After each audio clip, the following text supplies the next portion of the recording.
आम यात्रा खंडगिरी यात्रा पवित्र यात्रा शीत दिन आरंभ हुए एवं भाईचारा सृष्टि हुए नाच हुए गीत हुए मनोरंजन हुए अश्लील को आम अलाउ करूँ अश्लील या पूर्व आमर जो बाबू सिंह कहले बाड़ी बाहर कर से बाड़ी देखी ना 40 वर्ष तले जो माने उपरे मंदिर कर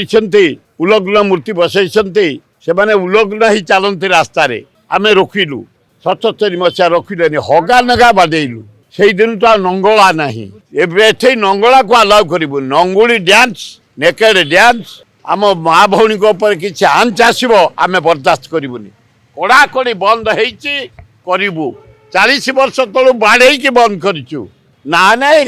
बाबा ना बाबा को 40 वर्ष तले जागमरा आईंगिणिया काटिकिया बरमुंडा आमे आम अंचल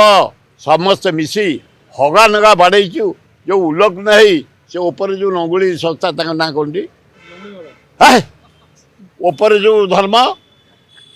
अरे किसी कहीं साबादी तुम कर नाई मो बुद्ध किसी जान तुम बेकार अरे या खंडगिरी जो संस्था कौ संस्था अरे नंगुली म अरे थोड़ा ओडिया ना नहीं तुम थोड़ा बाड़ुआ म हाँ अरे खंडगिरी ऊपर जो नंगुली की संस्था बोपा बाड़ा बही अरे नहीं छाड़ू कम से संस्था 40 वर्ष तले नंगला होकरी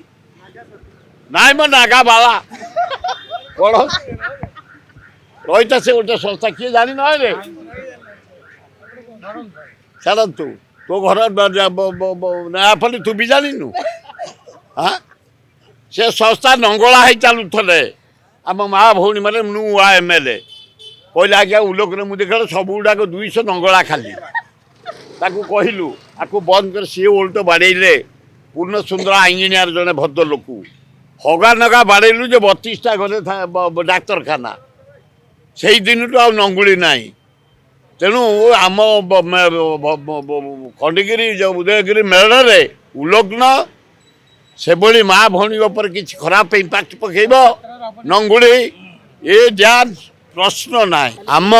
बौलगढ़ क्लब अनुकूल 50तम पूर्ति काली आमर आरंभ हो सर्वभारतीय स्तर में सुंदर स्वास्थ्य प्रतियोगिता आरंभ हो प्रेमचंद दिग्रा से भारत कुमार होते पद्मश्री पाई जोगदे हरिप्रसाद पट्टनायक स्वामी रमेश कुमार एवं चेतन मनोहर पठारी ये सब वर्ल्ड सुंदर स्वास्थ्य पाई से माने जोगदे हाराहारी 16टा राज्यर जोगदे ओडिशा बिहार वेस्ट बेंगल झारखंड त्रिपुरा आसाम छत्तीसगढ़ मणिपुर नागालैंड अरुणाचल प्रदेश मेघालय मिजोराम सिक्किम राज्य पार्टिसिपेट करिसंती प्राय 500 पहलवान सुंदर स्वास्थ्य प्रतियोगिता रे आज कंपटीशन काली सरी आज हम काली आम पुरस्कार वितरण करूँ आपण मैंने देखिए भारत वर्षर ओडिशा अक्लांत परिश्रम करी जो माने सुंदर स्वास्थ्य करिसंती से प्रदर्शन कर अति चित्तास्कण मन आनंद हो कि सुंदर स्वास्थ्य आम युवक माने भारतर ओडिशा बहु परिश्रम करी कमेइछंती अति शोभनीय होइछ।